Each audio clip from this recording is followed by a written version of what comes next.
Hello, I'm back again to tell you about the third part of Atheism for Lent. And I've been describing this as a type of roller coaster, with the first week being the strapping in and the moving along. That's the traditional arguments for the existence of God. Then I talked about the incline as we move to the top of the roller coaster before the thing really gets going. And that's where we look at some of the traditional kind of classical arguments against the existence of God. Well, part three of Atheism for Lent is when you're introduced to what I would describe as the first form of theological atheism. And it could actually be described as the first form of atheism as such, in that this might be kind of one of the earliest expressions of atheism, and it's an atheism that arises out of a set of beliefs. And this can be described as the apophatic tradition. So in the apophatic tradition, we have this notion that religion names a type of response to an event that cannot be experienced or conceptualized as such. It is a type of response to an existential trauma.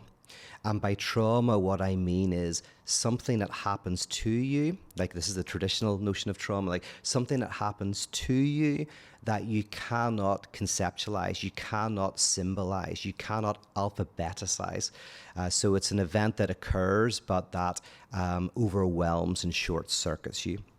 I'll be looking at a different understanding of trauma later on, in like part 5, I think, something like that. But for now, we'll go for that notion of trauma as this happening that you cannot make sense of, that you don't have the apparatus, either in terms of your intuition, and by that I mean your sensory abilities, or your cognitive abilities.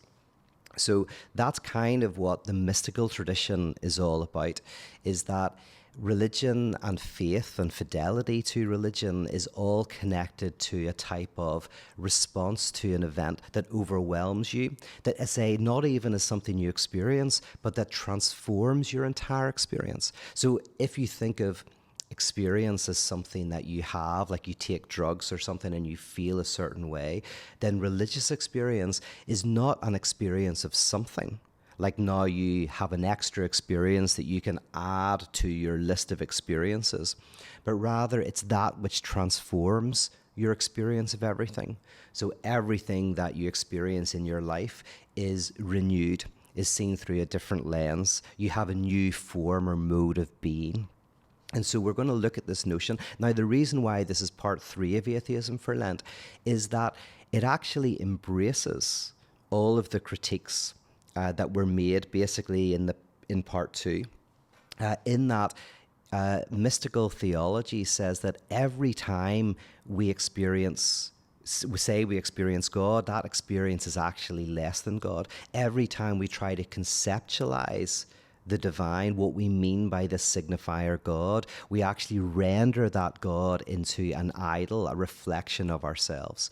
So in a way, all theology is what Feuerbach would say, and Feuerbach, we're going to be looking at later on, would say all theology is anthropology.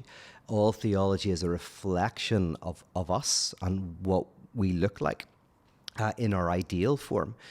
But the mystics want to say that the thing that inspires theological speech and religious action and liturgy, a prayer, various sacrifices, Eucharist, whatever it is, what inspires that is a source beyond all finding out that saturates us. In the words of Jean-Luc Marion, we are saturated. We are like a ship sunken in the depths of the ocean. While the ocean contains the ship, and the ship contains the ocean contains all of the ship, while the ship only contains the barest fraction of the ocean. So it's like looking at the sun and going blind. And you will, in this part, encounter these notions through music and through silence and through reflection, to try to really come to terms with this notion of an encounter that shakes us with awe, that cannot be rendered intelligible and yet demands a response from us.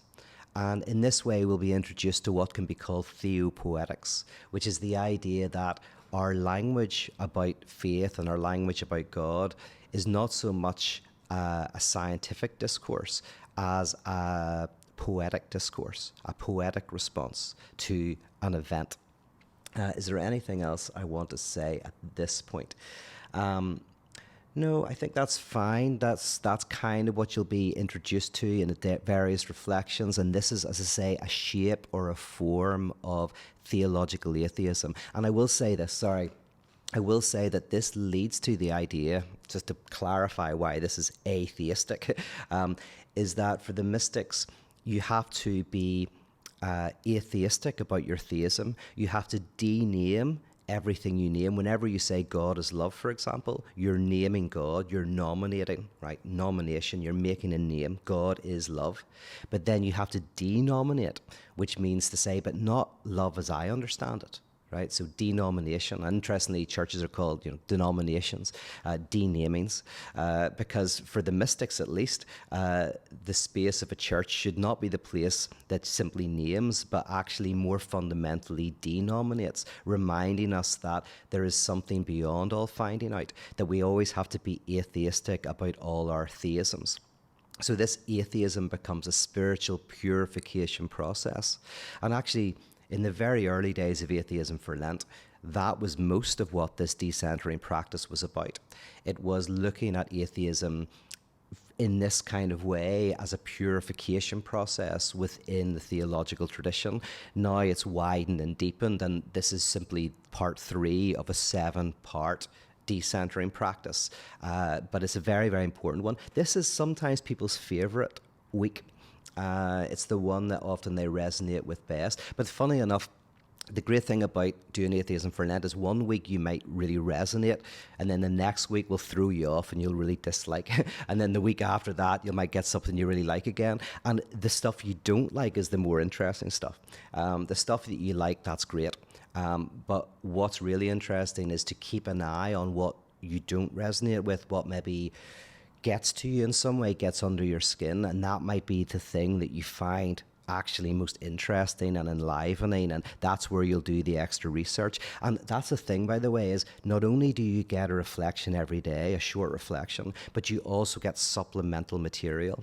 So every time you come to something that you quite like, there will be other links to click on, things to look at, things to read and listen to. So by the end of this, you will have 40 emails and you can stick them into a folder, and you have basically a semester's worth, more than that, of material that you can kind of delve into. So, okay, that's part 3. That's the first form of theological atheism. After that, we're going to look at a kind of materialist critique of that position, and that gets us into people like Marx and Feuerbach and Nietzsche and Freud, and then kind of move from there. So again, hope you can join me, and also I've got Wake coming up if you're interested in a festival of theological dangerous ideas. You can find out about that on my website as well. Have a great day. Bye-bye.